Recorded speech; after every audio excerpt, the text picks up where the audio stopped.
ওসমান হাদির খুনিদের গ্রেফতার ও বিচার দাবিতে চতুর্থ দিনের মতো রাজধানীর শাহবাগ মোড়ে বিক্ষোভ করেছে ইনকিলাব মঞ্চ।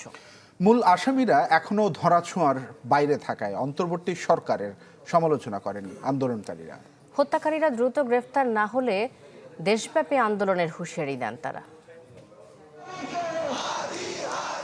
ওসমান হাদি নামটি হয়তো তার কাছে অজানা, কিন্তু হত্যার বিচার দাবিতে বাবার সাথে সামিল হয়েছে সেও। টানা চতুর্থ দিনের মতো রাজধানীর শাহবাগে জড়ো হন নানা শ্রেণী পেশার মানুষ। 17 দিন পেরিয়ে গেলেও হাদি হত্যার মূল আসামিরা ধরাছোঁয়ার বাইরে। তারা প্রশ্ন তুলেছেন অন্তর্বর্তীকালীন সরকারের ভূমিকা নিয়ে। এখানে আমাদের ভাইয়েরা, আমাদের বোনেরা দিনরাত মিছিল করছে, বিক্ষোভ করছে আমার ভাইয়ের খুনিকে ধরার জন্য। শিয়া বাটার ও ভিটামিন সমৃদ্ধ লিলি বিউটি সোপ, তারুণ্যময় উজ্জ্বল ত্বকের জন্য। রিমার্ক। সেই জায়গায় প্রশাসন, সরকার অপারগতার কারণে আমার মনে হচ্ছে যে এখনো গ্রেফতার করা পসিবল হচ্ছে না। সরকারের ব্যর্থতার কারণে সন্ত্রাসী পালিয়ে যেতে পারছে। অনেকের আশঙ্কা হাদি হত্যার বিচার না হলে নতুন প্রজন্ম হয়তো আর সাহস পাবে না সত্যের পক্ষে দাঁড়াতে।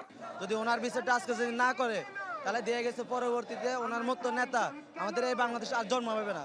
হাদি ভাইয়ের মতো মানুষ যিনি তার শত্রুর ইনসাফ চাইতো, ওই ভাইকে আমাদের হত্যা করা হয়েছে। সেই ক্ষেত্রে আমরা সবাই চাই যাতে হাদি ভাইয়ের হত্যাটা সুষ্ঠু বিচার হোক। আপনি বলতেছেন ইনকিলাব মঞ্চের সদস্য সচিব আব্দুল্লাহ আল জাবের হুঁশিয়ারি দিয়ে বলেন, ওসমান হাদিকে ব্যবহার করে কাউকে সংসদে যেতে দেয়া হবে না। শহীদ ওসমান হাদিকে কোনোভাবেই কোনো দলের করা যাবে না, তার আদর্শকে কোনো দলের উপর চাপিয়ে দেয়া যাবে না। শহীদ ওসমান হাদি বাংলাদেশের জনতার, তাকে বাংলাদেশের জনতার হয়েই বাংলাদেশের যারা রাজনীতি করবেন জনগণের সামনে উপস্থাপন করতে হবে।